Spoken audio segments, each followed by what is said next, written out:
Good morning ma'am. Ma'am आप unmute करिए अपने आप को। जी, गुड मॉर्निंग संतोष जी। कुछ लैपटॉप में कुछ इश्यू हो रहा है। I am just trying to connect through laptop also, but right now I am connected through phone. Okay ma'am, तब तक मैं आपका इंट्रो वो शुरू करवाता हूँ। जी श्योर। मैम सबसे पहले तो आपका बहुत बहुत स्वागत है हमारे केएल इंस्टीट्यूट में। दूसरी बार हमारे इस प्रोग्राम में आप जुड़ रही हैं और हम हर बार ये कोशिश करते हैं आप हमारे साथ में जुड़े हैं हमारे संस्था की तरफ से। और शायद डिस्कनेक्ट हो गई है।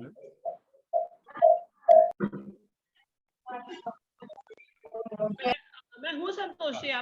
जी मैम।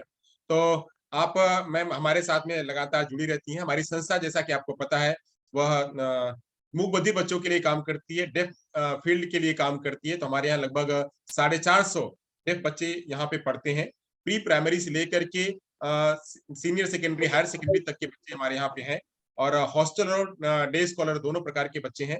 पूरे ऑल ओवर गुजरात से बच्चे हमारे यहाँ पढ़ते हैं और उनको सारी फैसिलिटी अर्ली इंटरवेंशन से लेकर के उनके शादी विवाह तक, उनको रोजगार देने तक हमारी संस्था उनके लिए तत्पर रहती है। इनके लिए शिक्षक तैयार करने का काम भी हमारे संस्था के जरिए होता है।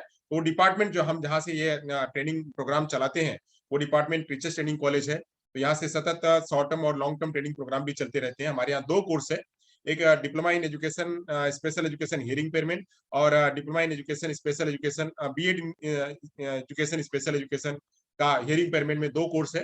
दोनों दो वर्ष का कोर्स रेगुलर कोर्स है। तो ये 2 कोर्स हमारे यहाँ संचालित होते हैं। कोर्स में हमारे जो बच्चे हैं वो अलग अलग सभी जगहों से आते हैं, राजस्थान से भी हैं और गुजरात से भी हैं, महाराष्ट्र से, यूपी से, सब जगह से। तो ये हम सतत आप हमारे साथ में जुड़ी ही रहती हैं और हर 3 महीने में प्रोग्राम करते रहते हैं और कोशिश करते हैं हमारे जो व्यूवर्स हैं, जो हमारे पार्टिसिपेंट्स हैं, जो सहभागी हैं, उनको सभी को एक अच्छा इनपुट मिले और वो उसका यूज जा करके अपने फील्ड में जा करके करें। तो हम सतत कोशिश करते रहते हैं। तो इसी की कड़ी में हमने आपको जोड़ा और आपका हमें आपसे मिलन कराने का काम, आपसे कनेक्ट करवाने का काम धनंजय जी ने करवाया। तो मैं धनंजय जी का बहुत ही शुक्रगुजार हूँ कि आप जैसी पर्सनालिटी से हमारा एक परिचय करवाया और हमारा एक रिलेशन, एक रेपो जो है बिल्ड होकर के आगे कंटिन्यूअस चल रहा है। तो मैम आपका बहुत बहुत स्वागत है हमारी संस्था में, हमारे इस प्रोग्राम में। आपका एक फॉर्मल परिचय देने के लिए मैं हमारे कॉलेज के डिप्लोमा की विद्यार्थिनी सगुन को मैं आमंत्रित करूंगा कि सगुन मैम का एक फॉर्मल तरीके से, औपचारिक तरीके से एक मैम का स्वागत करें।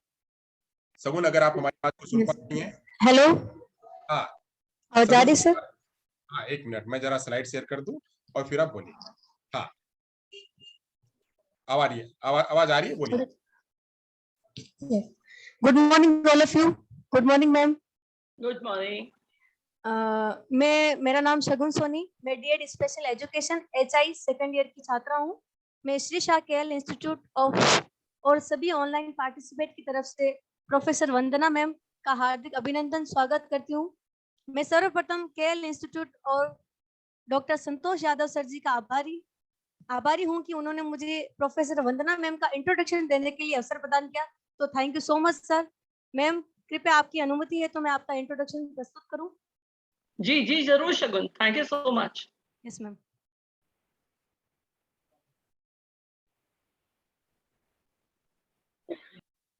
एक सर स्क्रीन थोड़ा ब्लर हो रहा है आपके यहाँ से। मेरे यहाँ से, आपके यहाँ से। आप कंटिन्यू करिए। जी। Professor Vandana Saxena having MSc Physics, M.Ed, PhD in Education, CIE, University of Delhi, is working as Associate Professor in the Department of Education, University of Delhi. She has 25 years of rich experience in field of teaching and research, science, education, diversity, and inclusive education is her area of interest. She has experience with her teaching experience in pedagogy of sorry ma'am. No problem.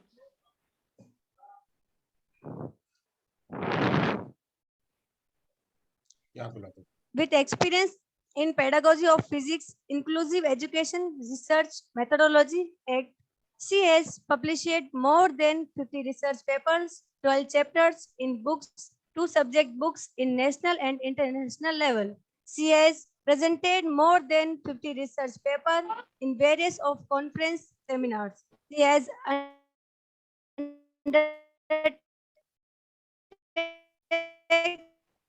for research on development. She has delivered more than 100 lecturers in various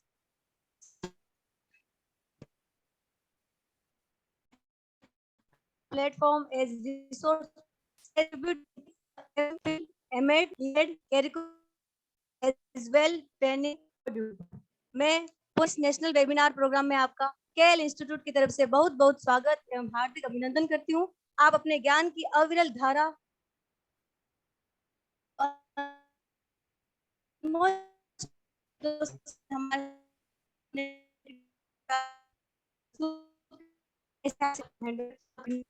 राजगुन जी इतने खूबसूरत तरीके से मेरे बारे में बात करने के लिए वी फील कनेक्टेड। शुक्रिया मुझे ये फोरम देने के लिए। थैंक यू करना चाहूंगी मैं संतोष जी का भी और उनके साथ साथ धनंजय जी का for connecting me once again with the audience. I think ये बहुत ही इंटरेस्टिंग परंपरा है जो आपके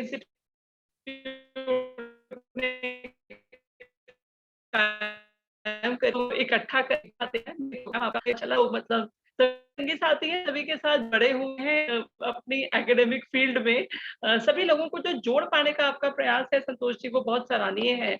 बिकॉज अलग अलग लोग जो आज इस वेबिनार में जो 3 दिन बोलने वाले हैं, आई थिंक वो बहुत इंपॉर्टेंट और क्रिटिकल व्यक्ति हैं। इसलिए नहीं कि वो पोजीशन होल्ड कर रहे हैं, उनके पास किसी तरह का जो अनुभव हुआ है वो है एक दूसरे के साथ जब हम काम करते हैं तो सो आपको बहुत बहुत जिसको हम बोलते हैं बधाई हो इस तरह का फोरम एक क्रिएट करने के लिए और इस तरह का एक मंच बनाने के लिए जिसपे हम जुड़ पाते हैं और उस पे आ पाते हैं। एक करेक्शन है, मेरे डिसीजन बहुत मेहनत के बाद प्रोफेसर हो गया है, तो एसोसिएट उसमें से हम आ सकते हैं जो प्रैक्टिस करने की परमिशन है। जी जी जी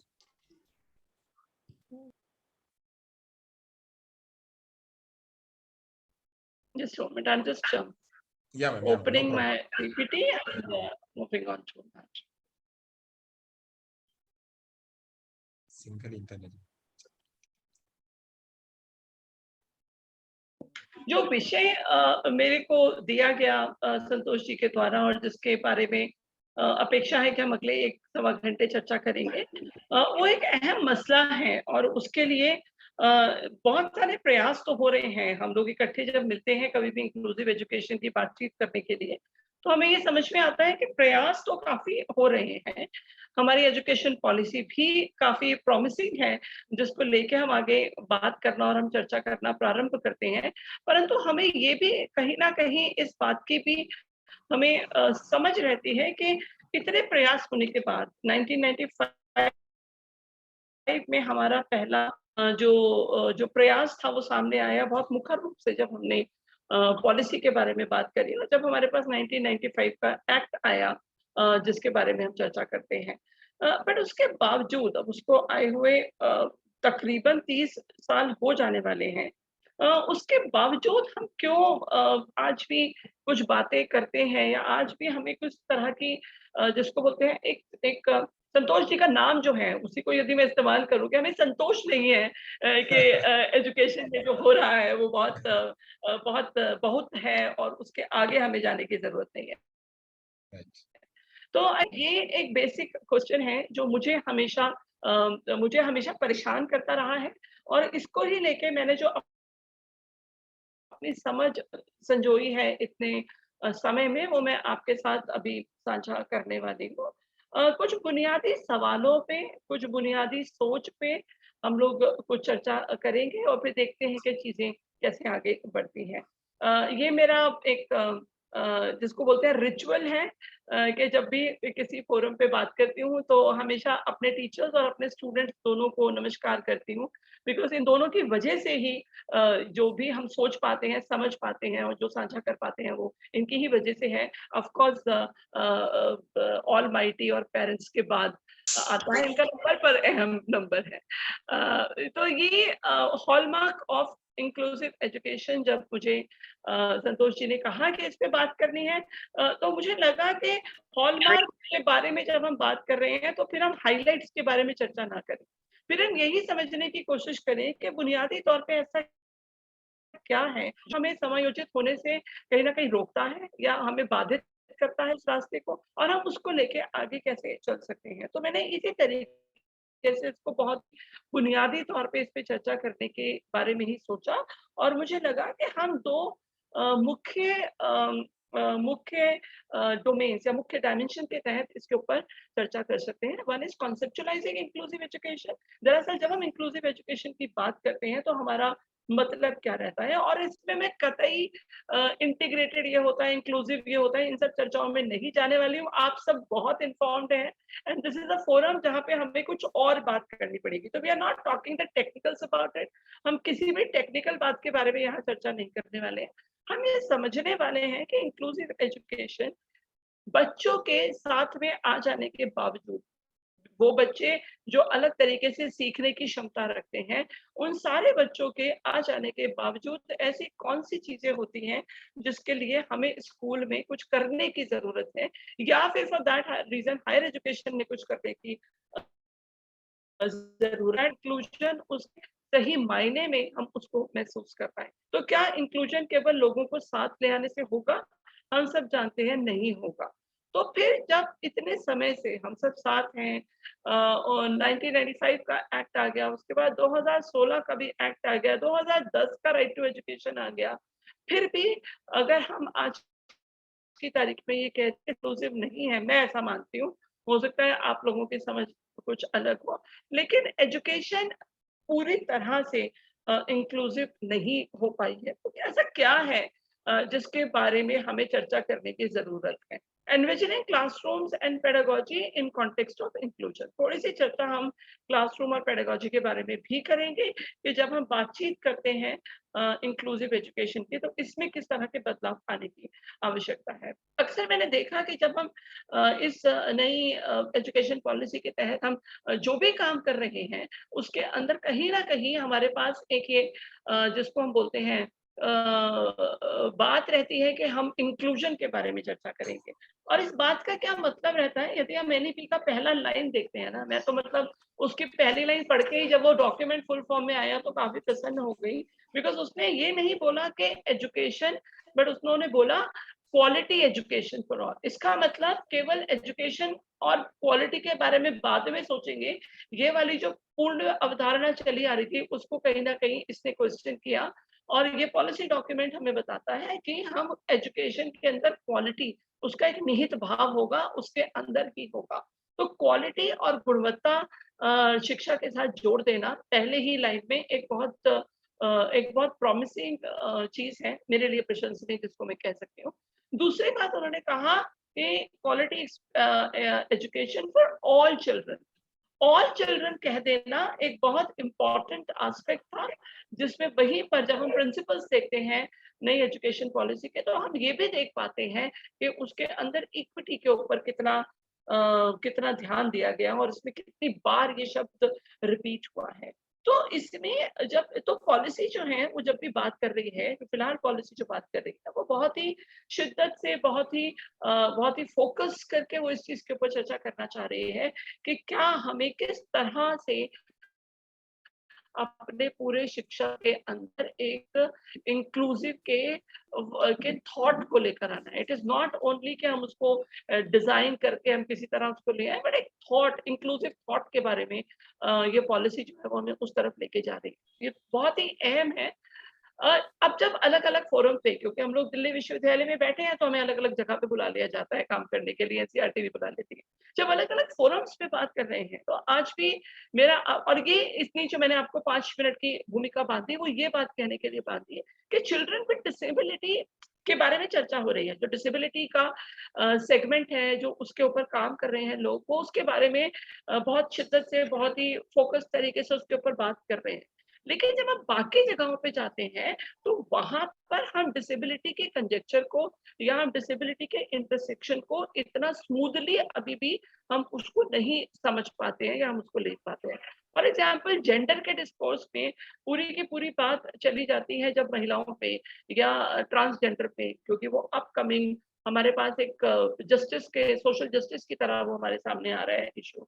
तो हम जब उसके बारे में बात करते हैं, तो हम चर्चा करते हैं, तो हमें जाके वहां पे बात करनी पड़ती है कि हम जब इसके बारे में चर्चा कर रहे हैं, तो हमें ये भी सोचना है कि women with disability, transgender with disability is also a complex identity that needs to be addressed. तो जब हम डाइवर्सिटी की बात करते हैं, जब हम इंक्लूजन के पूरे मसले को डाइवर्सिटी उससे समझना चाहते हैं, तो आई थिंक ये हमारे लिए बहुत इंपॉर्टेंट हो जाता है कि हम इसको लेके और आगे बढ़ सकें और हम इसको आगे समझ सकें कि डिसेबिलिटी सभी तरह के हास्यकरण को कहीं ना कहीं ओवरलैप करती है और वो उसका हिस्सा बन के सामने आ सकती है। तो डिसेबिलिटी को किसी एक फिक्स्ड डोमेन में देखना या डिसेबिलिटी को किसी एक फिक्स्ड कैटेगरी की तरह देखना, इसके बारे में हमें पुनः विचार करना है।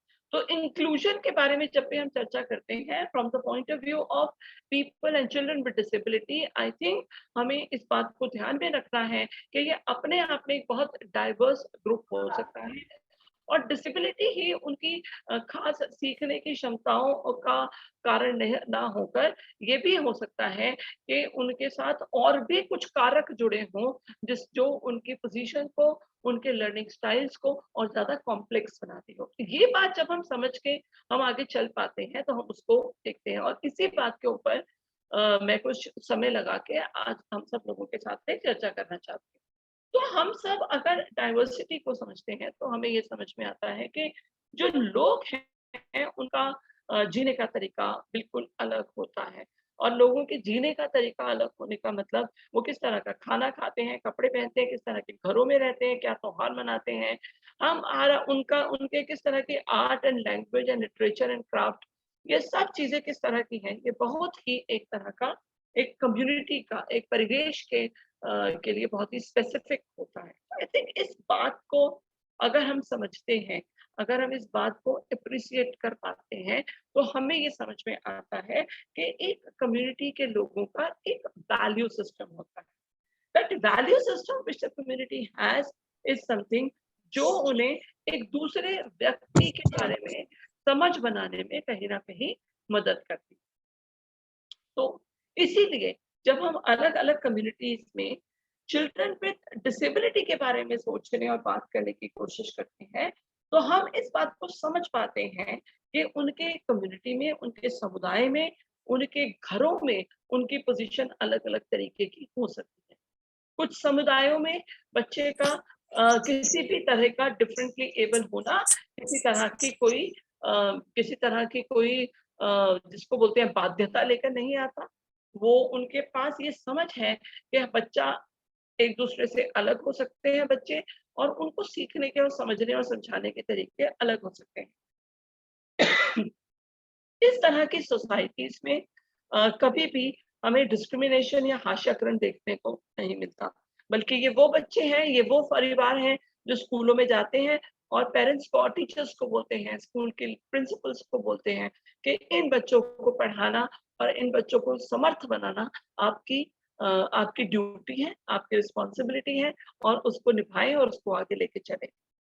बट इस तरह के भी हमारे को समुदाय देखने को मिलेंगे, परिवार देखने को मिलेंगे, जहां पर डिसेबिलिटी को एक अलग तरीके से समझा जाता है और शायद इसको उतने सहज तरीके से, सरल तरीके से नहीं अपने वैल्यू सिस्टम के साथ जोड़ा जाता। ये सहजता और सरलता ना होना, आई थिंक इसके लिए हमको कहीं ना कहीं एक और डोमेन पे भी काम करने की जरूरत है। ये सहजता और सरलता ना होना हमारी इस पूरी बातचीत को ज्यादा कठिनाइयों से भर देती है, क्योंकि अब हमें इन कठिनाइयों का भी सामना करना है। अब हमें परिवारों को भी ये समझाना है कि बच्चे को स्कूल में लेकर आइए, स्कूल तैयार है और बच्चे के पास क्षमता है, वो अपने जीवन में अपना जीवन यापन स्वयं से कर सकता है। वो अपनी आर्थिक और सामाजिक अवस्था को, व्यवस्था को खुद से संभाल सकता है। ये संज्ञान, ये समझ पेरेंट्स को देना, परिवार के बाकी लोगों को देना, समुदाय के बाकी लोगों को देना भी एक जिम्मेवारी हो जाती है। हम इस तरह की परेशानी में जाते हैं, या जब हम इस तरह के डोमेन के अंदर जाते हैं तो I think this is what is the basic challenge कि जो परिवार हैं, वो जो बच्चा हमारे पास आ रहा है या जिस जगह पे हमारा स्कूल है जहाँ पे हम काम कर रहे हैं, उसके सभी लोग जो हैं वो डिसेबिलिटी के बारे में अपना एक मूल्य सैद्धांतिक तौर पे वो उसके बारे में कुछ सोचते हैं। और ये जो सैद्धांतिक समझ है एक समुदाय की या एक परिवार की या एक व्यक्ति की, वो कहीं ना कहीं हमारे पूरी कार्य प्रणाली को या तो उसको सहज कर सकती है, उसको आसान कर सकती है, या वो उसको और मुश्किल कर सकती है। And this is what we need to understand and appreciate. और इंक्लूजन के बारे में तमाम बातचीत हो जाने के बावजूद, बातचीत मतलब पॉलिसी बन गया, चाहे हम 95 का बोलें, चाहे हम 2010 का बोलें, चाहे हम 2016 का बोलें, और अब चाहे हम 2020 का पॉलिसी बोलें, पॉलिसी बन गया। हर एक पॉलिसी के अंदर डिस्कशन है, हर एक पॉलिसी के अंदर एम्फेसिस है, यानी कि सरकार तैयार है स्कूलों को इंक्लूसिव करने के लिए। सरकारी तैयारी हमारी प्रारंभ हो चुकी है और वो बहुत समय से चल रही है। स्कूलों के अंदर तरह तरह के जिसको हम बोलते हैं कैपेसिटी बिल्डिंग, टीचर्स की कैपेसिटी बढ़ाना, टीचर्स को इंक्लूसिव क्लासरूम के लिए तैयार करना, इसकी भी अलग अलग तरह की तैयारियां चलती चली जाती हैं, इन सर्विस प्रोग्राम्स में भी और प्री सर्विस प्रोग्राम्स में भी। इन दोनों में ही ये तैयारी कहीं ना कहीं चलती चली जा रही है। पेरेंट्स के अंदर भी अब जागरूकता आई है, पेरेंट्स भी ये कह रहे हैं कि हम अपने बच्चे को स्कूल में लेके जाना चाहते हैं। वो भी समझ रहे हैं कि शिक्षा दिलवाने से बच्चे का जो समझ है, उसका जो जीवन है, उसका जो एडल्टहुड है, उसमें वो आत्मनिर्भर हो सकता है। इस बात को परिवार और परिवार के बाकी लोग भी इस बात को समझ रहे हैं कि शिक्षा एक छात्र को, खासकर विकलांग छात्र को, आत्मनिर्भर बना सकती है। तो ये सारी बातें होने के बावजूद जब हम ये कहते हैं कि अभी हमें और ज्यादा माइलस्टोन्स कवर करने हैं इंक्लूजन के लिए, तो अब वो क्या बैरियर्स हैं, अब वो क्या नए बैरियर्स हैं जिसके बारे में हम बात कर रहे हैं। क्या टेक्नोलॉजी एक बैरियर है? हाँ, टेक्नोलॉजी एक बैरियर है। टेक्नोलॉजी जहाँ सहूलियत दे रही है, वहीं टेक्नोलॉजी का बहुत आसान तरीके से सब लोगों तक अवेलेबल ना होना, सब लोगों की उसकी पुस्तक टेक्नोलॉजी तक पहुंच ना होना, ये एक मसला है जिसको हमें सोचना है। और ये हमें सोचना है, इसकी तरफ हमारा ध्यान कोविड के दौरान गया। कोविड के दौरान हमको ये समझ में आया कि जो बच्चे विकलांग थे, उनके लिए टेक्नोलॉजी बहुत ज्यादा चाइल्ड फ्रेंडली स्वरूप में उनके सामने नहीं आई। कर पाए बच्चे, कुछ बच्चे कर पाए, बट सभी बच्चे नहीं कर पाए। आर्थिक रूप से जो सशक्त नहीं थे परिवार, उसमें सभी बच्चों की शिक्षा को कोविड के दौरान समस्या आई। लेकिन उसमें भी चिल्ड्रन विद डिसेबिलिटी का जब कंजेक्चर बना, जब उसके साथ वो जुड़ा, उसमें मुश्किलें और कठिनाइयां और बढ़ गई, क्योंकि पेरेंट्स की भी तैयारी नहीं थी, टेक्नोलॉजी के लिए एक्सेसिबिलिटी नहीं थी, और हमें ये समझ में नहीं आ रहा था कि अब इस 2 सालों के अंदर समाज या व्यक्ति किस तरफ आगे बढ़ेगा और कैसे आगे बढ़ेगा। तो कोई भी जब यकायक अचानक परिस्थिति आती है, तो हम इस बात को समझते हैं कि जो परिवार हैं या जो बच्चे हैं जो कि विकलांग हैं, उनके साथ और उनके परिवारजनों के साथ नई चुनौतियां सामने आके खड़ी होती हैं, और उन चुनौतियों के लिए हम ना तो सामाजिक रूप से, ना ही राजनीतिक रूप से, और ना ही एडमिनिस्ट्रेटिव तौर पे हम उसके लिए तैयार हैं। तो इसका मतलब ये हुआ कि जो हमारी सोच है उसके अंदर जो इनफैक्ट जो हमारा वैल्यू सिस्टम है, जो हमारे मूल्य हैं, जो हमारे सिद्धांत हैं, वो किस तरीके से बने हैं, इसके ऊपर विचार करना बहुत आवश्यक है।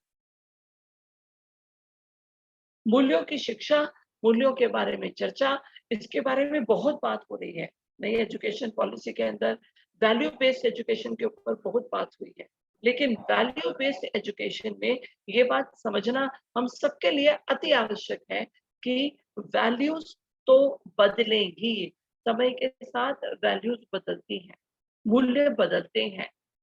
मूल्य एक समय के साथ जुड़े होते हैं, एक समय और एक परिस्थिति के साथ जुड़े होते हैं। तो यदि हम ये कहते हैं कि हमारे पिछले 4 जनरेशन से ये चीज चली आ रही है, ये परंपरा है, तो क्या उस परंपरा के साथ जुड़े हुए मूल्यों पे हमें दोबारा सोचने की आवश्यकता है या नहीं है? ये एक प्रमुख सवाल की तरह हमारे सामने आएगा जब हम चिल्ड्रन विद डिसेबिलिटी की एजुकेशन की, उनकी आत्मनिर्भरता की बात करें। और ये हम सबको समझना है और कहीं न कहीं यही एक फंडामेंटल क्वेश्चन है जिसको लेके शायद हमें सोचने की और हमें बातचीत करने की बार-बार ज़रूरत है। एक पॉलिसी और प्रावधान दोनों चीज़ें होने के बावजूद, पॉलिसी एंड प्रोविजंस दोनों चीज़ें होने के बावजूद, ट्रेनिंग होने के बावजूद, आज भी जिस तरह की कठिनाइयाँ हमारे सामने आ रही हैं, उसके बेसिस में क्या है, उसके मूल में क्या है, हमें ये समझना ज़रूरी है। हमें सब लोगों को समान भाव से देखकर और उसी तरह आगे बढ़ना पड़ेगा। नहीं तो जो मैंने सीखा, वो किसी और ने सीखा। हम अपने ही सीख से, क्योंकि एक बच्चे को पढ़ाने वाला तो हमेशा एक एडल्ट होगा, एक वयस्क होगा। तो 5 साल का बच्चा, अब तो 3 साल का बच्चा हमारे पास स्कूल के अंदर आएगा, जो कि बहुत ही खूबसूरत बात है कि अब सरकार सभी 3 साल के बच्चों के बारे में सोच रही है। पहले जो आर्थिक रूप से संपन्न परिवार होते थे, वो अपने बच्चों को प्ले स्कूल में भेज देते थे। अब हर एक बच्चे को 3 से 6 साल तक प्री स्कूल के अंदर रहना है। हर एक बच्चे का मतलब हमें इस बात को समझना है कि चिल्ड्रन विद डिसेबिलिटी भी यहाँ पर पहुंचे।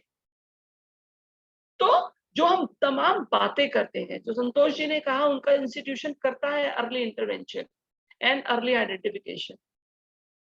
अब वो एक तरह के मूल भाव की तरह, एक तरह के बेसिक रूल की तरह सब स्कूलों के लिए लागू हो जाना चाहिए और ये हम सबको प्रयास कर। ऐसा ना हो कि 3 से 6 साल के बच्चे को अभी भी अलहदा रखा जाए और फिर हम कहें 6 साल की उम्र से इसको हम जोड़ेंगे स्कूल के अंदर। तो हमारे सामने चुनौती क्या है? हम सब स्पेशल एजुकेटर्स, जो लोग स्पेशल एजुकेशन में काम कर रहे हैं और उसके साथ जुड़े हुए बच्चों के विकास के लिए कुछ करना चाहते हैं, वहाँ अब ये एक नई चुनौती की तरह हमारे सामने आया। हमें अब ये नहीं सोचना कि हम फलाने टाइम पे बच्चे को एक स्कूल के अंदर भेजेंगे, क्योंकि विकलांग बच्चा जो है वो उसी टाइम पे स्कूल में जाए तो बेहतर है। नहीं, अब हमें नहीं सोचना, तो अब हमें अपनी सोच को भी बदलना पड़ेगा। तो कल्चर कैसे सीखते हैं? कल्चर हम सीखते हैं दूसरों से। हमने आस-पास अपने कुछ होते हुए देखा और हमने उससे सीख लिया। हमने ये देख लिया कि हम किस तरीके से उस बात को ले रहे हैं और आगे चल रहे हैं। लेकिन क्या वो सही है? क्या समय के साथ, अब मेरे समय में यदि कोई अनुभव ही नहीं था, जब मैं स्कूल में थी, यदि मैंने एक सरकारी स्कूल में पढ़ती थी, लेकिन अगर उस सरकारी स्कूल में भी कोई विकलांग बच्चा था ही नहीं, तो मेरी समझ इस बात को लेके अपने पर्सनल एक्सपीरियंसेस में है ही नहीं कि एक विकलांग बच्चे को हम कैसे आगे लेके जाएँगे, या वो स्कूल में हो भी सकता है। यानी कि हम टीचर्स हैं, चाहे हम स्पेशल एजुकेटर हैं, चाहे हम काउंसलर हैं और चाहे हम पॉलिसी मेकर हैं। हमने अपने बचपन में यदि इस बात को नहीं देखा, यदि हम इन बच्चों को अपने आस-पास देखते हुए बड़े नहीं हुए हैं, तो हमें आज इस तारीख में, आज के इस समय में अपनी सोच को दोबारा समझना पड़ेगा। तो हम ये नहीं कह सकते कि हमारा जो अपना समाजीकरण का जो पूरी प्रक्रिया थी, उसके तहत हमने ये सीखा, इसलिए आज हम ये कर रहे हैं। समय बदल गया, हमारी ज़िम्मेवारी बदल गई। जिम्मेवारी बदलने का मतलब we are now a change person. हमारी जिम्मेवारी, हमारा रोल, हमारी भूमिका बदल गई। इस भूमिका में यदि मेरे व्यक्तिगत मूल्यों को बदलना है या उनके ऊपर मुझे पुनः विचार करना है, तो इसके बारे में सोचना पड़ेगा। मुझे ज़्यादा आगे बढ़ के सोचना पड़ेगा। मुझे मतलब हम सब लोगों को। तो आज ये हम 233 लोग जुड़े हुए हैं इस प्लेटफ़ॉर्म पे। हम 233 लोगों को अग्रणी होके, आगे होके सोचना पड़ेगा इसके बारे में। और बाकी सबको भी कहना पड़ेगा कि बदलते समय के साथ मूल्य बदलते हैं। मूल्य जिस भी संस्कृति के साथ जुड़े हैं, उस संस्कृति के मूल्यों को हमें पुनः परिभाषित करना पड़ेगा, रीडिफाइन करना पड़ेगा। हमें दोबारा से उनके बारे में पुनः चिंतन करना पड़ेगा। तो ये जो चिंतन की प्रक्रिया, ये जो सोच की प्रक्रिया, शायद हम चिंतन, क्योंकि हम समय के हिसाब से अपनी सोच को नहीं बदल पा रहे हैं, इसीलिए ये चीजें कहीं ना कहीं अभी भी बाधाएं जो है वो हमारे सामने आ रही हैं।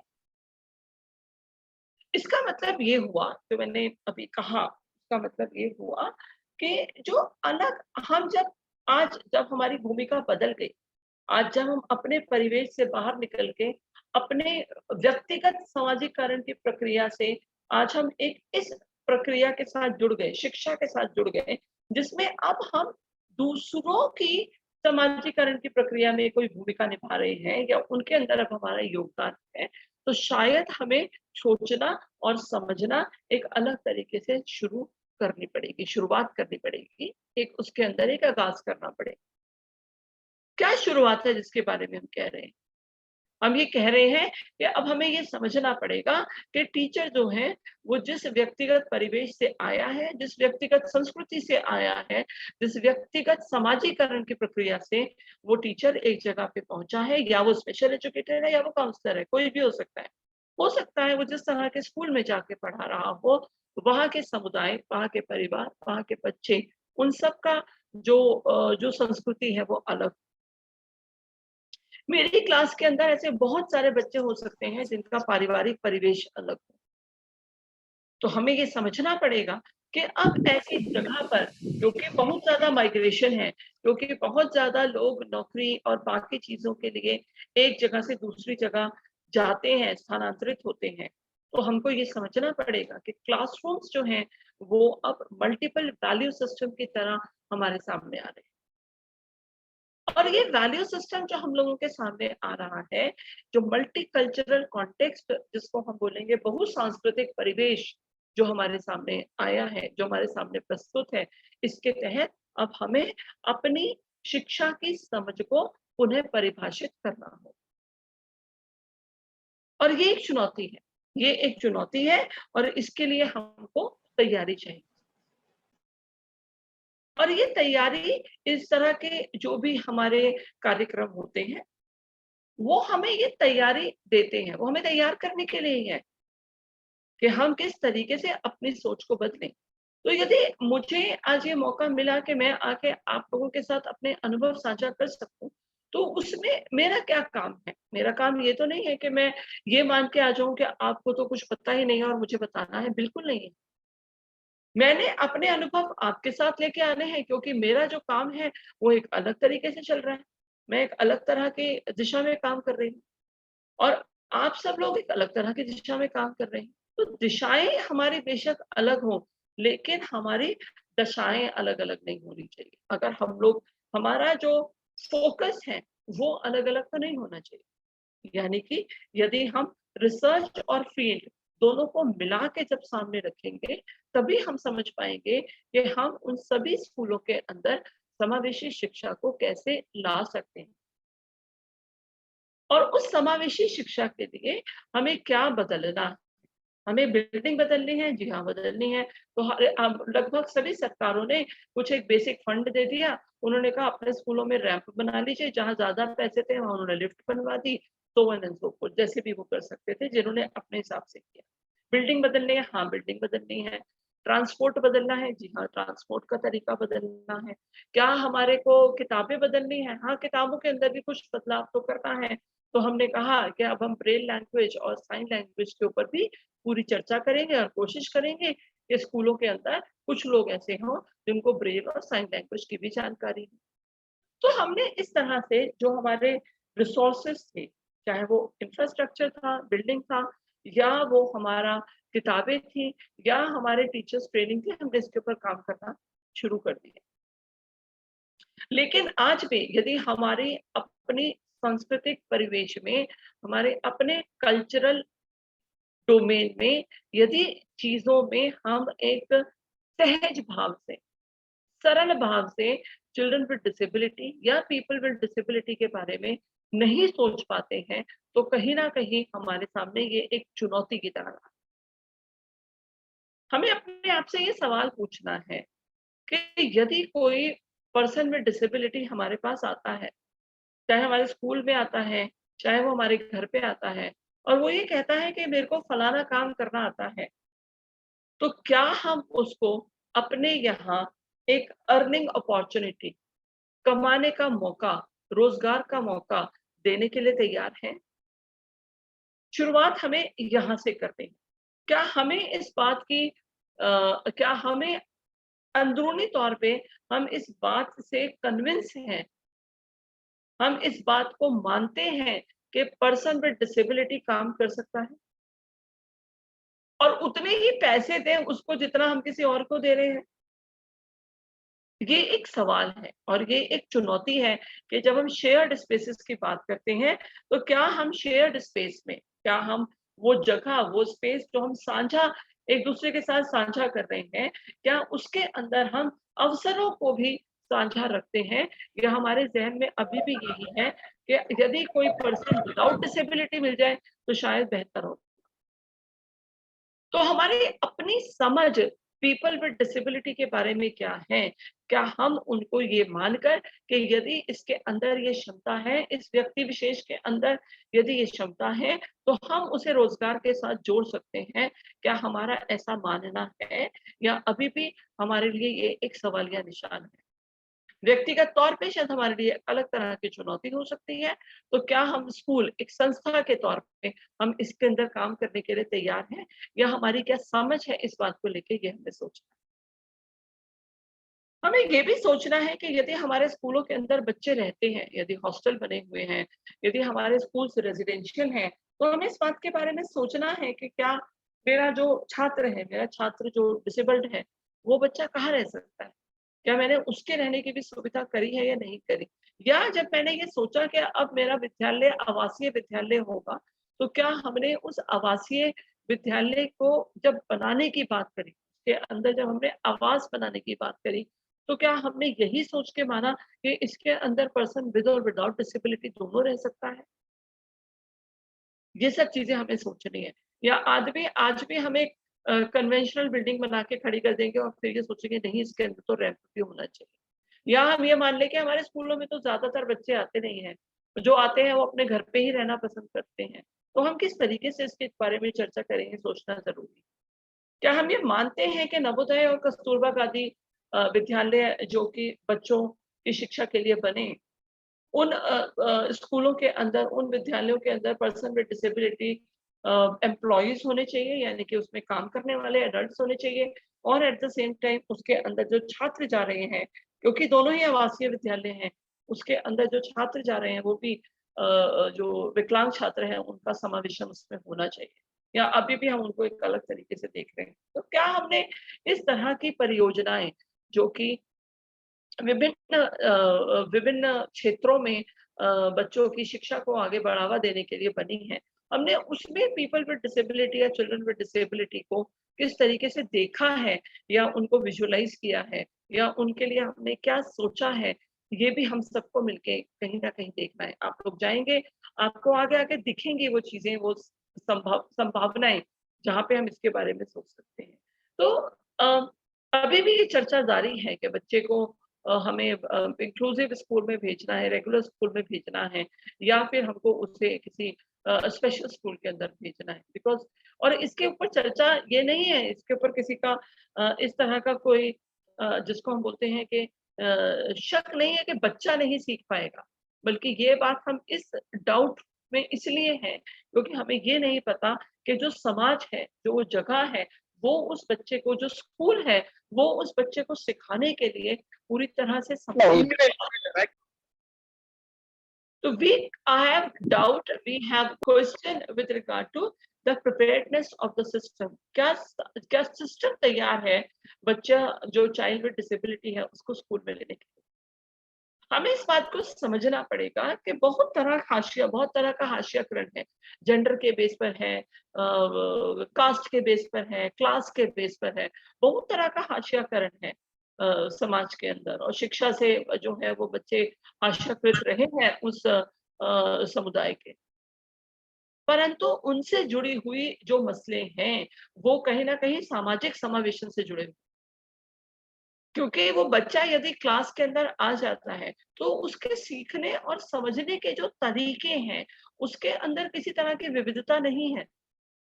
परंतु जब एक विकलांग छात्र आता है क्लास के अंदर तो उसकी सीखने की प्रक्रिया अलग है। तो जहां एक तरफ हमें आर्थिक रूप से या सामाजिक रूप से हाशियाकृत बच्चों की शिक्षा को समावेशी बनाने के लिए एक सामाजिक संवेदना पे काम करने की आवश्यकता है, वही हमें यहाँ टीचर को पेडागोजिकली भी तैयार करने की जरूरत है। यहाँ हमें टीचर के जो टेक्स्ट बुक्स हैं उनको भी अलग तरीके से सोचने की जरूरत है। यहाँ हमको टेक्नोलॉजी को भी अलग तरीके से सोचने की जरूरत है। इसलिए जो मसले विकलांग छात्रों के साथ जुड़े हैं वो बहुत ज्यादा कठिनाइयों से भरे हैं, उनका कॉम्प्लेक्सिटी बहुत हाई है as compare to socially excluded communities. I am not trying to say कि उनकी समस्याएं कम हैं, बट हमें जब हम शिक्षा के बारे में बात करें तो हमें इस बात को टेक्निकल तौर से भी समझना पड़ेगा कि इससे शिक्षा में किस तरह के बदलाव की अपेक्षा है। हमें यदि सामाजिक और आर्थिक रूप से हाशियाकृत बच्चों को स्कूलों के अंदर लेकर आना है तो हमारा बिल्डिंग या फिर डेस्क या फिर कलर्स या फिर बुलेटिन बोर्ड, इनके साथ कुछ भी बदलाव करने की हमको जरूरत नहीं है। परंतु यदि हमारा विकलांग छात्र स्कूल के अंदर आ रहा है तो हमें इसमें बहुत सारी चीजों के अंदर परिवर्तन करने की जरूरत है। यानी कि जब हम शिक्षा के समावेशन को सोचते हैं या उसके बारे में चर्चा करते हैं तो हमें शिक्षा की पूरी प्रणाली में ही कुछ अमूलचूल परिवर्तनों की आवश्यकता पड़ती है। और इस बात को समझने की हमें क्षमता चाहिए, इस बात को समझने की हमारे को जिसको हम बोलते हैं एक तरह की हमें अनुभव चाहिए कि हम इस बात को समझ के और हम इस बात को फिर आगे चल सकें। तो हम सब लोग जो यहाँ पर हैं हमें इस तरह के अनुभव भी चाहिए कि हम इस बात को सोचने की तरफ अपना कदम बढ़ा सकें कि दरअसल शिक्षा विकलांग बच्चों की, उनका जो हाशियाकरण है और सामाजिक और आर्थिक रूप से जो हाशियाकरण है, इन दोनों के बीच में जब हम इंक्लूजन की बात करते हैं तो दरअसल समस्या में बदलाव कहाँ पर है और क्या सोचना है और क्यों विकलांग बच्चों का स्कूलों में आना और उनकी शिक्षा का गुणवत्तापूर्वक होना एक बड़ी चुनौती है एज कंपेयर टू द सामाजिक समावेशन। तो इसलिए जब हम बात कर रहे हैं और ये जो पॉइंट जो मैंने लिखा स्लाइड के अंदर कि लोगों को जिस तरह की सहूलियतें मिलती हैं, लोगों को जिस तरह से मुकाम मिलते हैं, जिस तरह से अवसर मिलते हैं, वो उसी तरह सीख पाते हैं।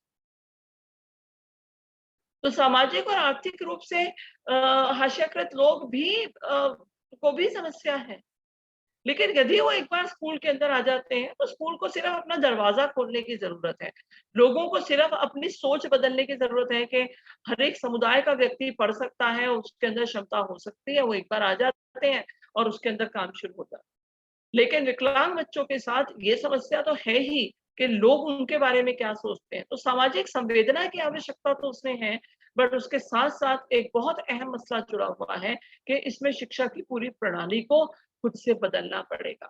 So we want teachers who think differently, we want books which are planned differently, and we want an assessment system which includes different kind of processes. सब कुछ बदलना है और इसको बदलने की वजह से क्योंकि हम इस तरह की सोच को नहीं रख पा रहे हैं क्योंकि आज भी हम ऐसा कह पा रहे हैं कि हमने एक किताब बनाई, चलिए फिर अब हम इसको ब्रेल में कन्वर्ट कर लेंगे, अब हम इसके कलर्स देख लेंगे तो हम ऑटिस्टिक बच्चे के बारे में सोच लेंगे, अब हम इसके अंदर किसी तरह का साइन लैंग्वेज का कुछ हम मटेरियल तैयार कर देंगे, वीडियोस तैयार कर देंगे तो हम वो देख लेंगे। ऐसा होना नहीं है। टेक्स्ट बुक को तैयार करते वक़्त ही हमको इस बात का ध्यान रखना है कि लोगों का सीखने और समझने का तरीका अलग हो सकता है। तो सीखने के तरीके में जो विविधताएँ हैं, डाइवर्सिटी जो किसी भी सोशल सेटिंग का एक हिस्सा बन गई है। A range of learning styles, सीखने की प्रक्रियाएं अलग-अलग होने का जो हमारे कक्षाओं के अंदर एक जिसको हम बोलते हैं का एक आम फीचर हो गया है। इन सब चीजों को हमें समझना है और जो प्लानिंग हो 2020 के तहत उसमें ये सब बातें समावेशित हो, तो प्लानिंग ही समावेशित हो, तो फिर उसको ऑर्गेनाइज करना समावेशन में हमारे लिए ज्यादा आसान हो जाएगा। या आसान शब्द का मैं इस्तेमाल नहीं करना चाहती हूँ, मैं कहती हूँ संभव हो जाएगा, पॉसिबल हो जाएगा। अभी तो उस पॉसिबिलिटी के ऊपर ही हमें अलग तरीके से हमारा संघर्ष जुड़ा रहता है। इसका मतलब ये हुआ कि बुनियादी सोच में, बुनियादी प्लानिंग में जब हम बात कर रहे हैं, तो हम इस बात को देखें कि मेन स्ट्रीमिंग के बारे में चर्चा ना हो। मतलब ऐसा ना हो कि सारे बच्चों को हम किसी तरह ले आएंगे, शुरू के 2-4 साल हम किसी तरीके से पढ़ाएंगे और बाद में सब बच्चे एक ही तरीके से पढ़ने लगेंगे। नहीं, इससे तो फिर बच्चों के सीखने की विविधताओं को हम कहीं ना कहीं दोबारा एक दायरे में खड़ा कर देंगे और हम बच्चों को कहेंगे हम आपके लिए कुछ भी विशिष्ट संभावनाएं तब तक रखेंगे जब तक आप वैसे नहीं बन जाते जैसे सब सीखते हैं। ये अपने आप में एक बहुत जिसको हम बोलते हैं संकीर्ण मानसिकता है। और यदि हम मेन स्ट्रीमिंग के बारे में बार-बार चर्चा करेंगे, तो कहीं न कहीं वो उसी तरफ हमारा ध्यान लेके जाएगा कि जैसे बाकी लोग हैं, हम वैसे हो जाएँ। ये मसला किसी व्यक्ति को बदलने का नहीं है, ये मसला शिक्षा किसी को बदलने के लिए नहीं है, शिक्षा उसके लिए वो अवसर जुटाने की है, जिससे कि वो अपने अंदर की प्रतिभा को बाहर ला सके। तो इसलिए हमें ये नहीं सोचना कि कौन किसकी तरह हो जाएगा। हमें ये सोचना है कि हम अब उसके शैक्षिक अनुभवों को किस तरीके से डिज़ाइन करेंगे, किस तरीके से उनकी संरचना करेंगे कि वो अपने यूनिक लर्निंग स्टाइल्स को सामने रखते हुए भी वो सीख सके और हम उसके पोटेंशियल को ऑप्टिमाइज़ कर सकें। तो मेन स्ट्रीमिंग के शब्द को इसलिए हमें पुनः विचार करने की इसके ऊपर ज़रूरत है। क्योंकि 80 के दशक में मेन स्ट्रीम का इस्तेमाल हुआ लोगों को मुख्य धारा में लाने के लिए, यानी हाशियाकरण के मसले को संबोधित करने के लिए हमने कहीं न कहीं मुख्य धारा के बारे में चर्चा करी। लेकिन अब जो हम बातचीत कर रहे हैं, उसके अंदर ये जो पूरी चर्चा है, उसको हमें एक अलग तरीके से देखना या उसको समझना पड़ेगा कि हम कैसे इस बात को देख रहे हैं या हम कैसे इस बात को समझ पा रहे हैं। हाशियाकरण अब केवल मौखिक रूप से या एक संबोधन के तौर पे नहीं है, परंतु अब जब बच्चा स्कूल के अंदर आ रहा है या किसी भी व्यवस्था के अंदर आ रहा है, तो हम अब उस व्यवस्था से उस बच्चे के लिए क्या उम्मीद रखते हैं, ये ज़रूरी है। तो व्यवस्था अपने आप को पुनः संरचित करे, उसको रीडिज़ाइन करे सो दैट वो व्यवस्था एक छात्र को वो अवसर दे सके कि वो अपने तरीके से सीख कर आगे बढ़ सके। तो मेन स्ट्रीमिंग में यदि हम ऐसा मान के चल रहे हैं कि सभी बच्चे एक ही तरह के लर्निंग मटेरियल से, एक ही तरह के लर्निंग स्टाइल से पढ़ने और सीखने की काबिलियत ले लेंगे, तो इसके ऊपर हमें सबको सवाल उठाना है, क्योंकि this is not how it should happen. इसका मतलब ये हुआ कि हम इस बात को समझें कि हम डाइवर्सिटी को की प्रशंसा करेंगे। हमारे मूल भाव में, हमारे किसी भी प्लानिंग एंड ऑर्गेनाइजेशन में बच्चों के बीच विविधता एक बुनियादी फैक्टर की तरह, कारक की तरह उसके अंदर जुड़ी रहेगी। और ये हमारे संज्ञान में हमेशा रहेगा कि हमें मल्टीपल रिप्रेजेंटेशन में जाना ही जाना।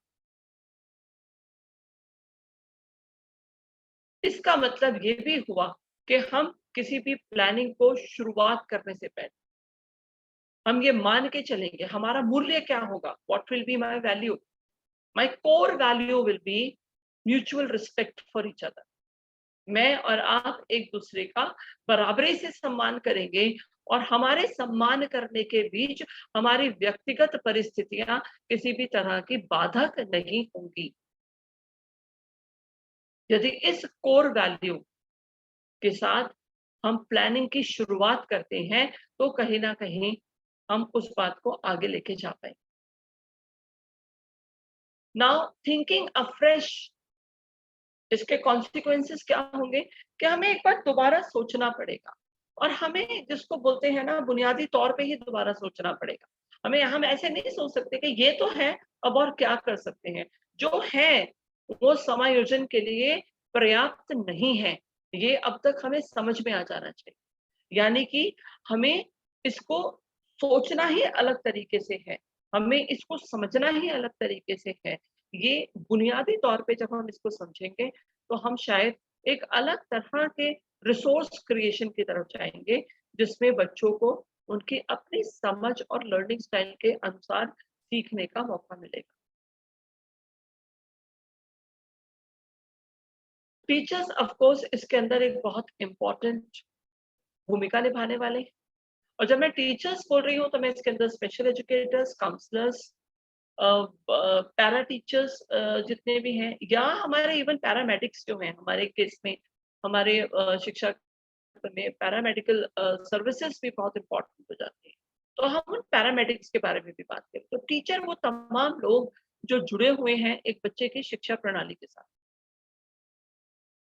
उनका अपना प्रोसेस ऑफ सोशलाइजेशन, जैसे मैंने पहले कहा, वो कुछ भी रहा हो, पर अब उनकी भूमिका बदलने के साथ उनको अपने मूल्यों को, उनको अपने सिस्टम्स को, अपने समझ को उन्हें ज्यादा डायनामिक करना पड़े और समय और परिस्थिति के हिसाब से उसके अंदर पुनः विचार करना पड़े।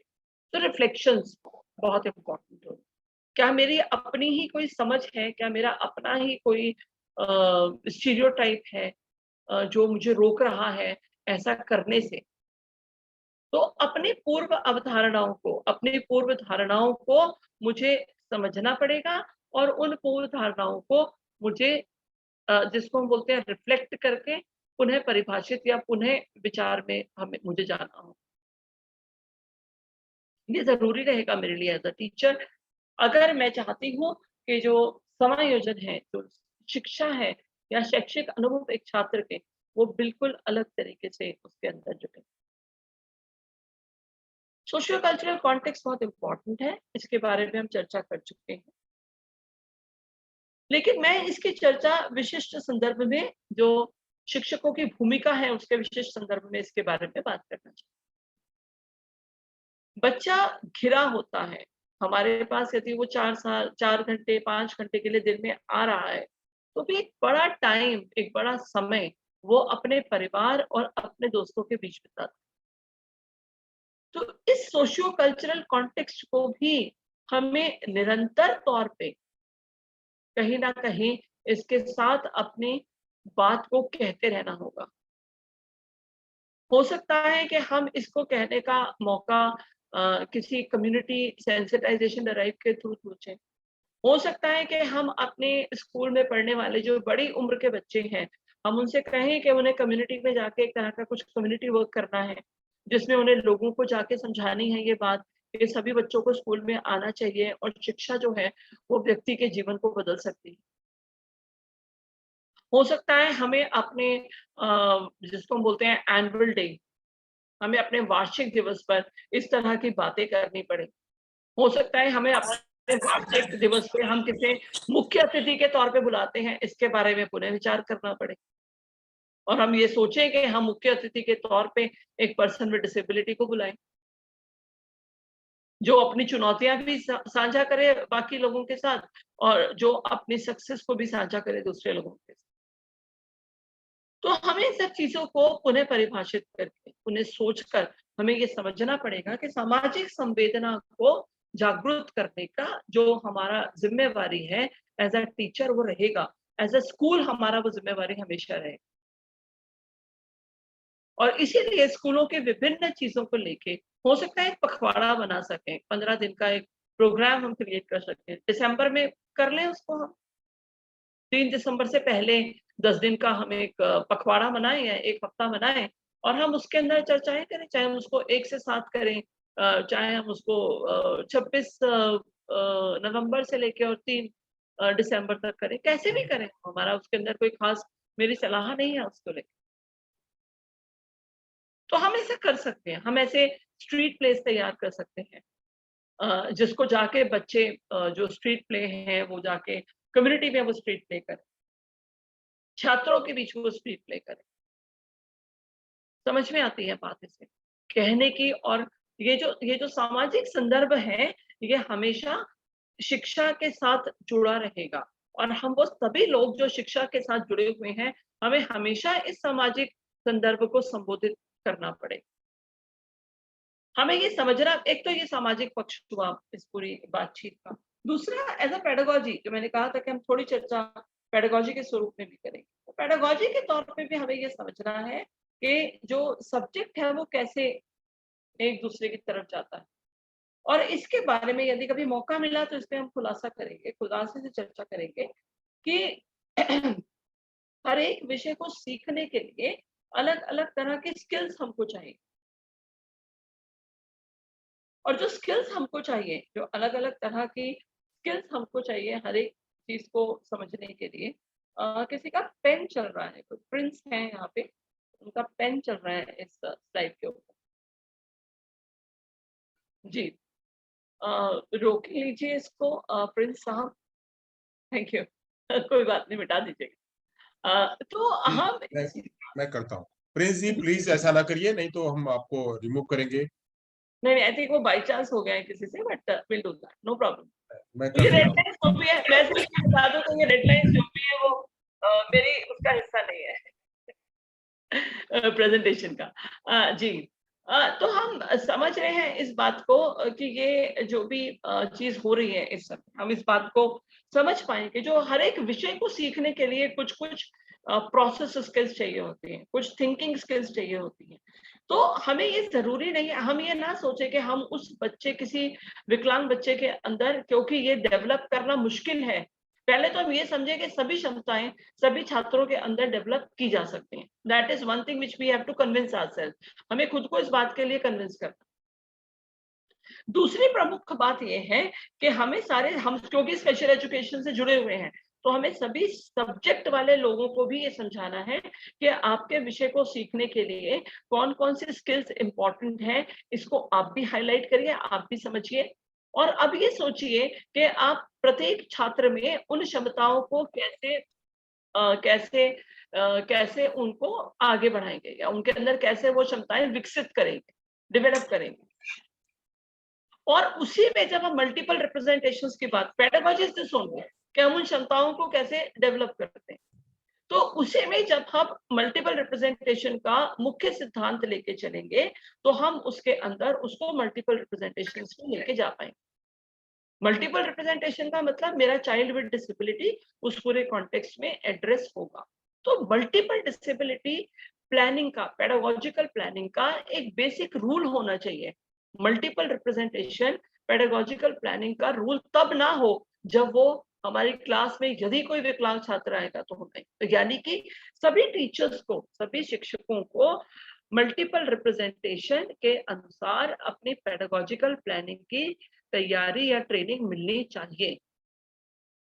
उसमें जो विशिष्ट सहभागिता है वो हमारा स्पेशल एजुकेटर दे सकता है हमारा, और ग्रेजुअली एक रिसोर्स रूम भी फिर तैयार हो सकता है जिसमें बाकी छात्रों की साझेदारी से और अपने बाकी स्पेशल एजुकेटर की साझेदारी से हम उसके अंदर लर्निंग रिसोर्सेज को क्रिएट कर सकते हैं। वो सब ग्रेजुअली हो सकता है और इसलिए हमें इस बात को लेकर आगे जाने की आवश्यकता है कि हमारे एक विषय को सीखने के लिए कौन कौन सी स्किल्स हैं जो इम्पोर्टेंट है, thinking skills and process skills. और इन थिंकिंग एंड प्रोसेस स्किल्स को मैं एक बच्चे के अंदर, एक विकलांग बच्चे के अंदर कैसे विकसित कर सकती हूँ, ये पेडागोजी के बारे में चर्चा होनी आवश्यक है। और पेडागोजी के अंदर एक बेसिक रूल की तरह हम इस बात को प्रमोट करें, हम इस बात के बारे में चर्चा करें कि मल्टीपल रिप्रेजेंटेशन को हमें एक बुनियादी रूल की तरह लेके चलना, एक नियम है ये जिसको लेके हमें आगे बढ़। और वो जो वो होता है ना, नियम के साथ एक शब्द जुड़ा होता है यम, तो यम और नियम दोनों का आपस में एक जुगलबंदी होती है। तो यदि हमने ये नहीं किया, नियम का मतलब यही है कि यदि हम किसी चीज को पॉजिटिव सकारात्मक तरीके से आगे लेके जाना चाहते हैं तो हमें ऐसा करना है। और यम का मतलब ये है कि यदि हम ऐसा नहीं किया तो हम इस चीज से अपने उद्देश्य से भटक जाएं। तो उद्देश्य प्राप्ति के लिए जो हम एक अपने लिए जो एक रूल बुक बनाते हैं वही नियम है। तो नियम की जो अवधारणा है पेडागोजी में, उसपे मल्टीपल रिप्रेजेंटेशन पे जाना पड़ेगा। कुछ समय हमें मिल जाए बातचीत के लिए तो अच्छा रहेगा। समराइज करती हूँ ये कहते हुए कि जो इंडिविजुअल डिफरेंसेस हैं वो एक रियलिटी है। इंडिविजुअल डिफरेंसेस को हमें समझना है और अपनी क्लासरूम प्लानिंग को हमें वहीं से लेकर आगे चलना है।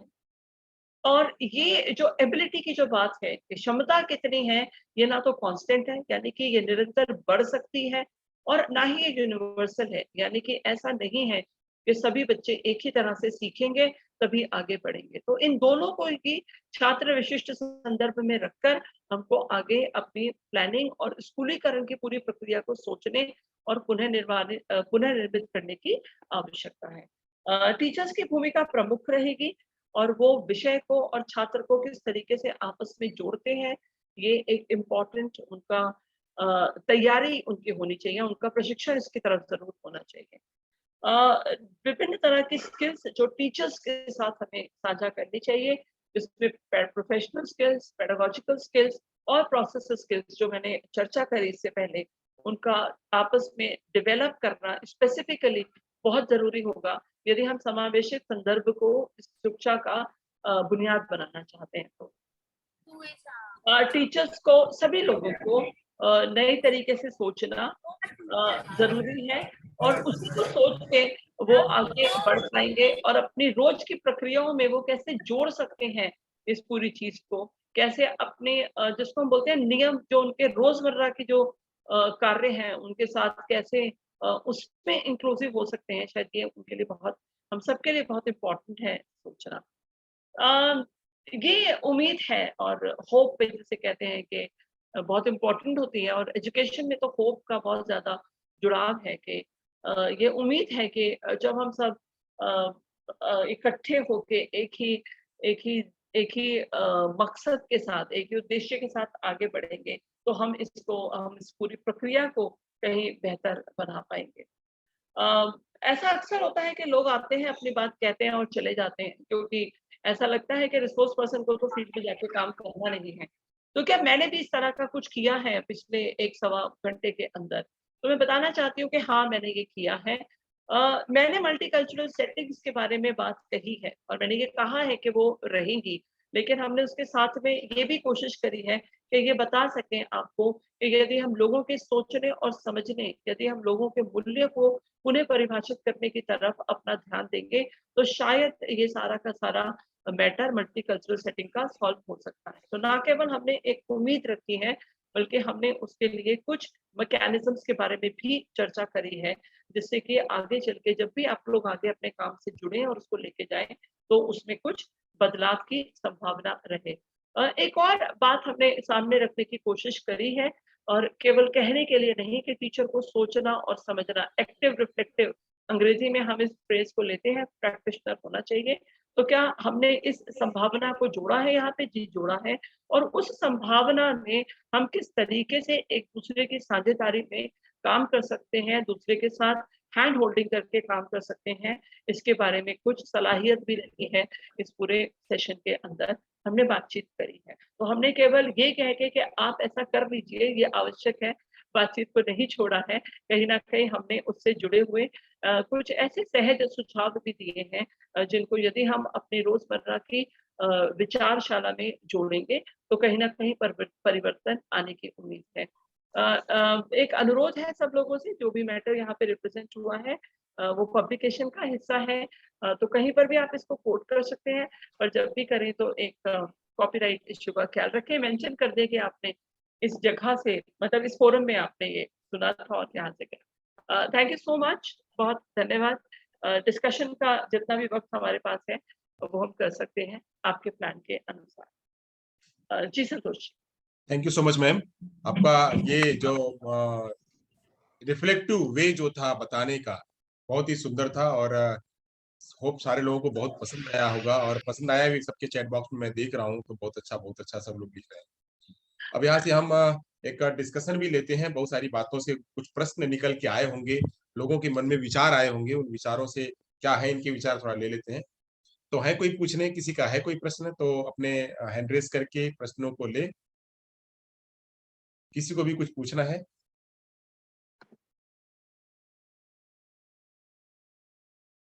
मैम, कहीं एक दूसरे प्लेटफॉर्म से मुझे एक प्रश्न मुझे सुनने को मिला, मतलब मुझे बोला गया कि आप ये प्रश्न जरा मैम के सामने रखिएगा कि जो हम बात करते हैं इंक्लूसिव एजुकेशन की और उसको अपलिफ्ट करने की, वह सस्टेनेबल डेवलपमेंट गोल में भी है और एनईपी 2020 में भी है। हमारे जो right of person with disability का एक्ट जो है उसमें भी है। सब में चर्चा तो हो रही है कि मेन स्ट्रीम में और एक साथ में सबको लेकर चला जाए, सबको लेकर।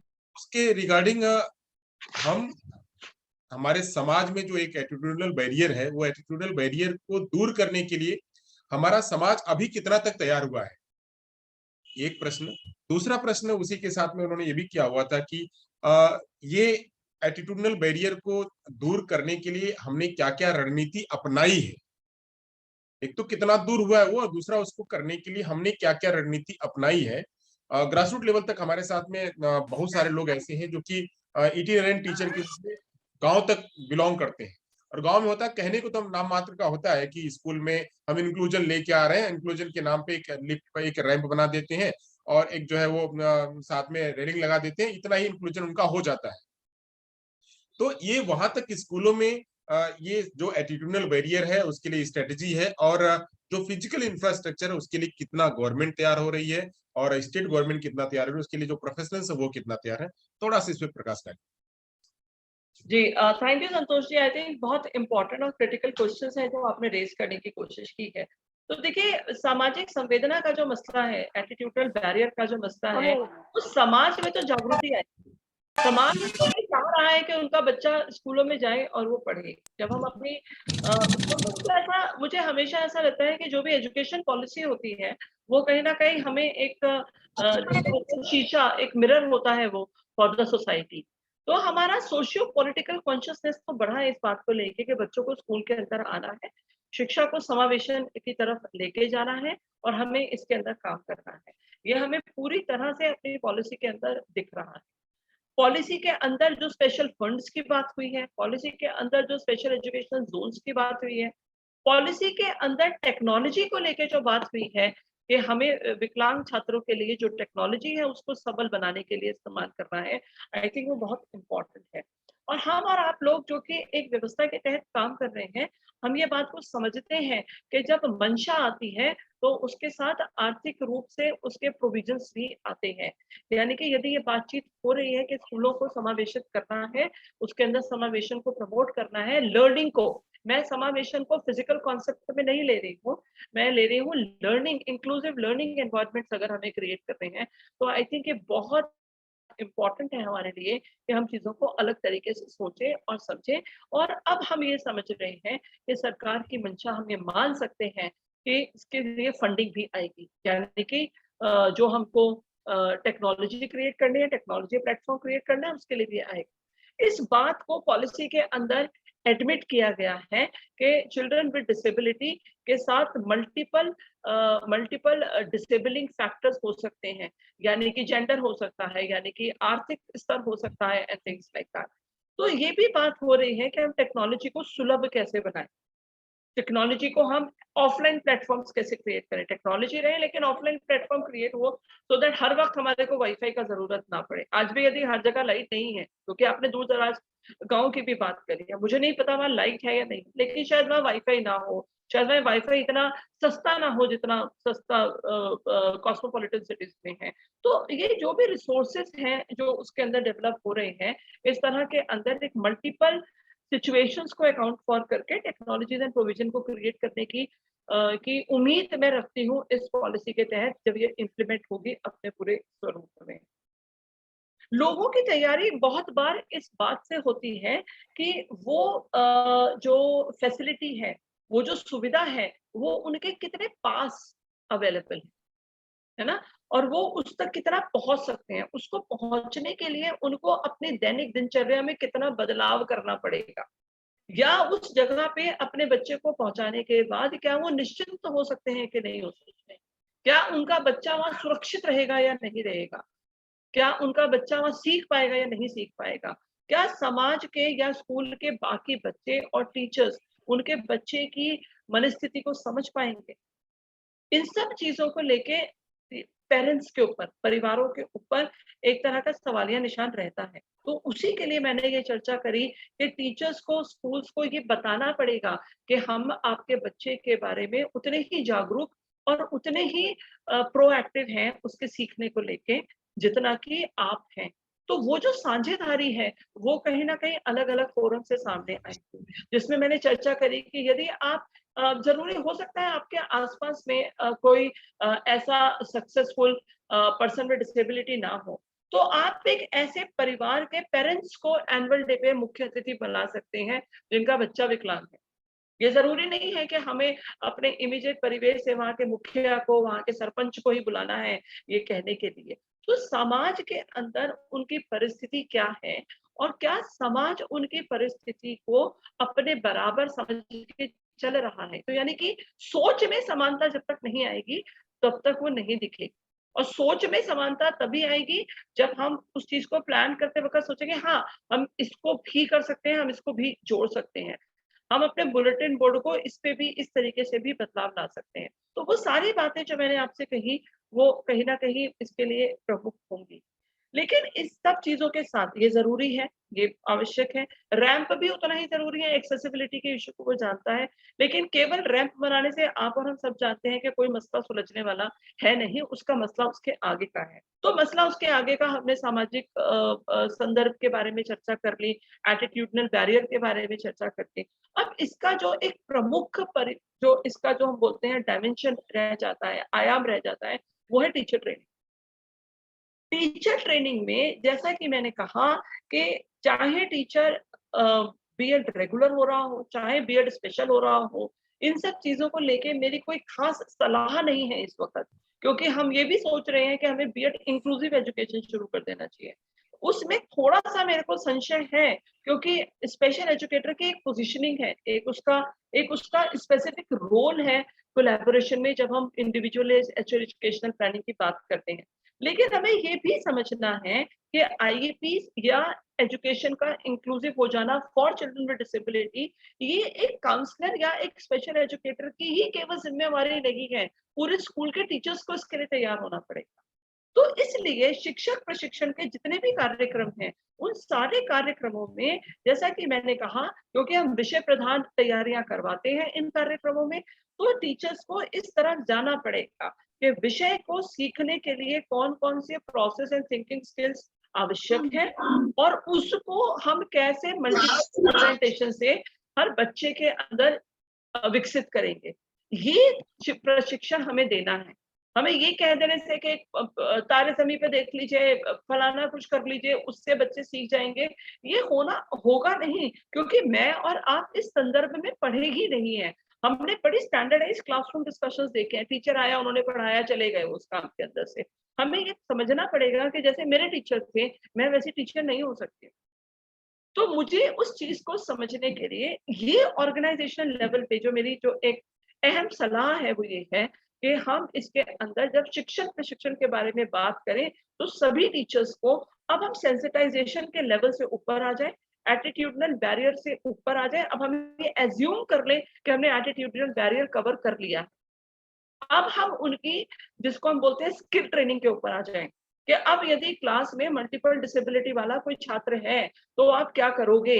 अब हमें स्पेसिफिक केसेस के लिए सभी टीचर्स को तैयार करना है। टीचर की क्या भूमिका है, स्पेशल एजुकेटर की क्या भूमिका है, स्कूल की क्या है, पेरेंट की क्या है, पैरा टीचर की क्या है।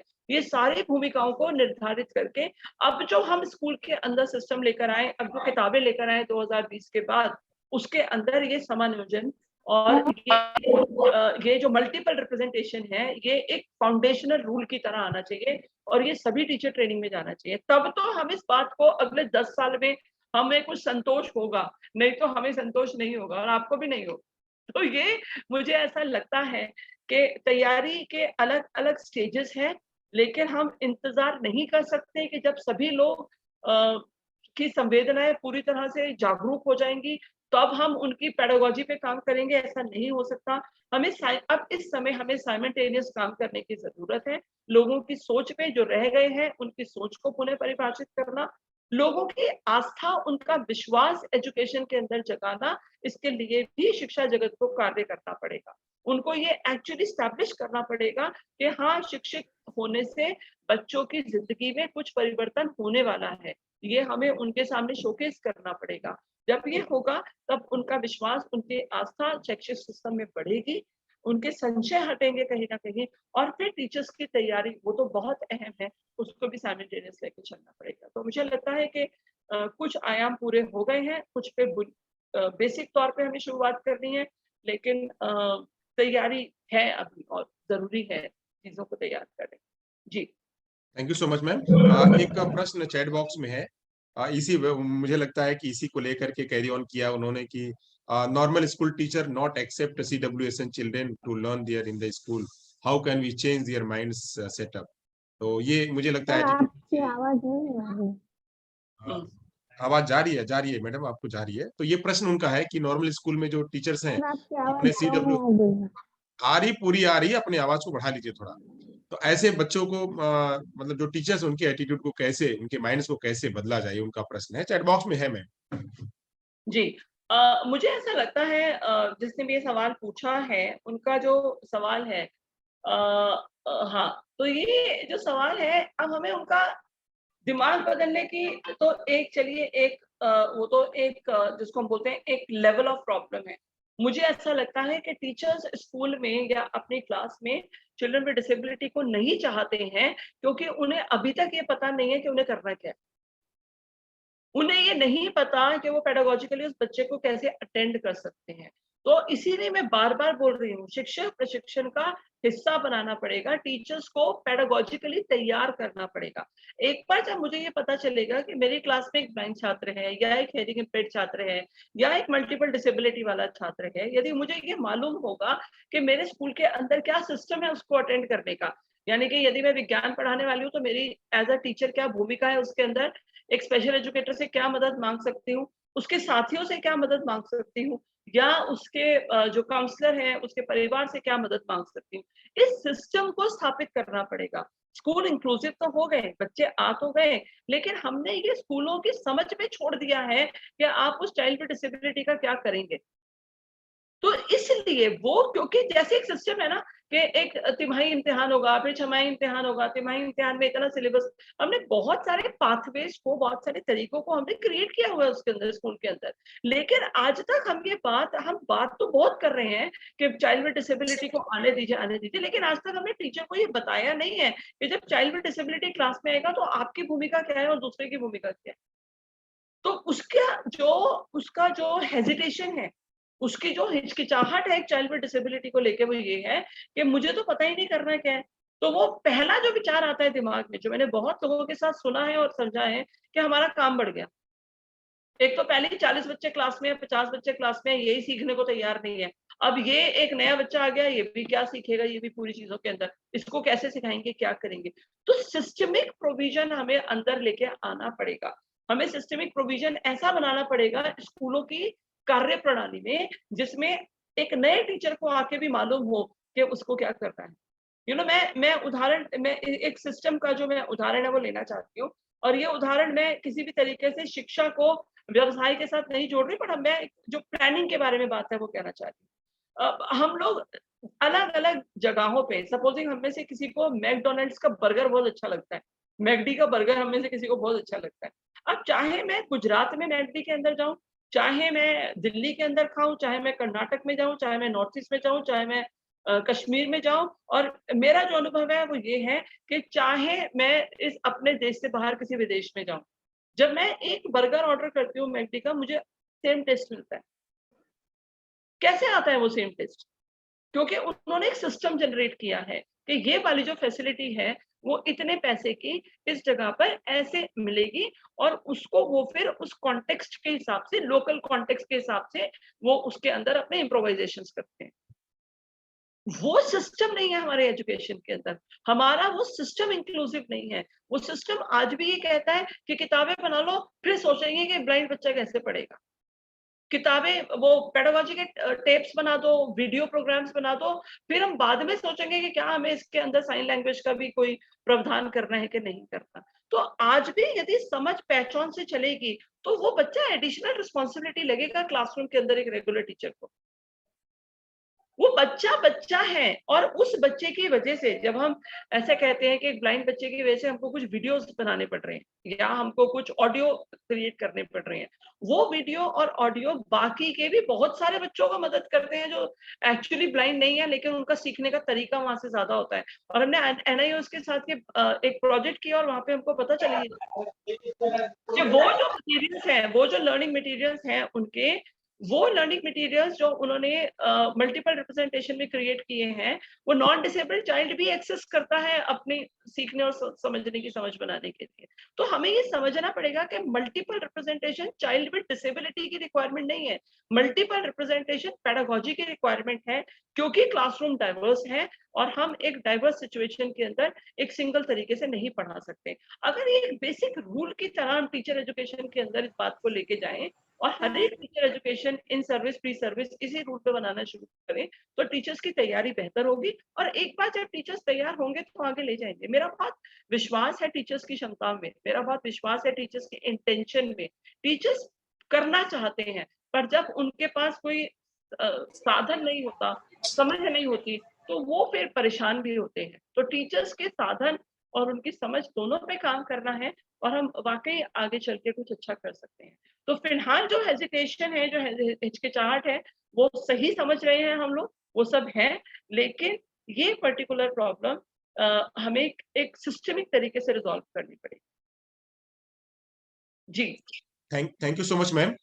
एक व्यास सोनल बेन, आपने अपना हैंड रेज किया है। आपके लिए आधे सेकंड का टाइम है कि आप अपना प्रश्न पूछें। हमारे अगले जो रिसोर्स पर्सन है वो वेट कर रहे हैं, तो हम उनकी तरफ चलेंगे। आपका प्रश्न है, आप हैंड रेज किया हुआ, अगर आपको पूछना है तो पूछिए जल्दी से, अपना माइक अनम्यूट करके पूछिए। सोनल जी, अगर आप सुन रही हैं बात को तो। No sir, sorry. अच्छा, कोई प्रश्न नहीं है। Okay, so thank you. अब यहाँ से मैम, आपका बहुत बढ़िया सेशन रहा, और डिस्कशन जो सेशन के बाद का जो आगे का जो प्रक्रिया चलती है ना डिस्कशन, उसमें बहुत आनंद आता है। उसमें स्ट्रोमिंग तो उसमें होती है, ब्रेन स्ट्रोमिंग। तो अब बहुत अच्छा लगा। एक आध प्रश्न है हमारे स्कूल की टीचर कविता बेन शाह का, और साथ में आपका आउट ऑफ थैंक्स करेंगी। हाँ। Hello ma'am, good morning ma'am. मैं आपने जो अलग अलग तरीके से बात की, उसकी बात में मैं अभी आपके साथ सहमत हूँ कि अभी कोरोना के बाद जो बच्चे आए हमारे पास, क्योंकि मैं भी एक टीचर हूँ, तो वो सब बच्चे इतने हाइपर और लेजी, ये सब उसके अलग अलग, क्योंकि उसको टीचिंग में कुछ इंटरेस्ट ही नहीं था।